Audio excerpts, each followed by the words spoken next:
മുടപ്പല്ലൂർ പാക്കാട് കൂട്ടായ്മയുടെ വാർഷികാഘോഷം ആദരണീയം എന്ന പേരിൽ നടത്തി.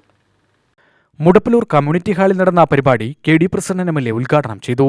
നിങ്ങളുടെ പ്രദേശത്തെ ഈ നാട്ടിലെ പാക്കാട് ജനതയുടെ ഒരു ഉന്നതമായ ഉദാഹരണമാണ് ഈ കൂട്ടായ്മയിലൂടെ കണ്ടെടുക്കാൻ വേണ്ടി കഴിയും.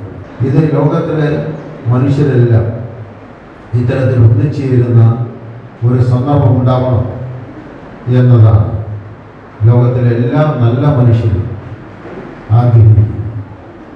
പക്ഷെ ദൗർഭാഗ്യവശാൽ ലോകത്തിലെ മനുഷ്യർക്ക് ഒന്നിക്കാൻ കഴിയാത്ത ഒരുപാട് തടസ്സങ്ങൾ, ഒരുപാട്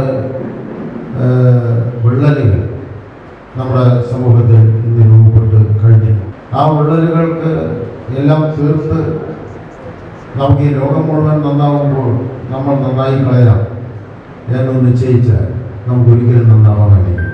അതുകൊണ്ട് നമുക്ക് ഓരോരുത്തർക്കും സ്വീകരിക്കാവുന്ന ഒരു മാർഗം എന്ന് പറയുന്നത് നമുക്ക് പറ്റാവുന്നത്ര നന്നാവാൻ പരിശ്രമിക്കുക, പറ്റാവുന്നത്ര മനുഷ്യരുമായി ഇഴുകിച്ചേരാൻ, അവരെ ചേർത്ത് പിടിക്കാൻ നമ്മൾ പരിശ്രമിക്കുക എന്നത് മാത്രമാണ് കരണീയമായിട്ടുള്ള ഒരു സംഗതി. ഈ കാലത്ത് മറ്റൊരു കാര്യവും നമുക്ക് നിർവഹിക്കാൻ. ഇത്തരം കൂട്ടായ്മകൾ ഭാവി തലമുറയ്ക്ക് പ്രചോദനമാണെന്ന് അദ്ദേഹം പറഞ്ഞു.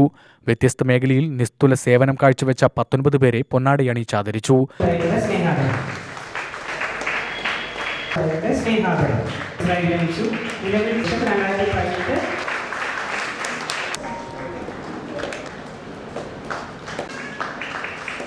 വ്യവസായ രംഗത്ത് നല്ല രീതിയിൽ പ്രസിഡന്റ് KN രാജീവ് അധ്യക്ഷനായി. DTPC എക്സിക്യൂട്ടീവ് അംഗം TM ശശി വിശിഷ്ടാതിഥിയായി. Secretary K Ajayan, P Balakrishnan, R Gangadharan, Manoj Sivasankaran, P Sasikala എന്നിവർ പ്രസംഗിച്ചു. വാർഷികത്തിന്റെ ഭാഗമായി വിവിധ കലാപരിപാടികൾ, ഗാനമേള എന്നിവയും അരങ്ങേറി.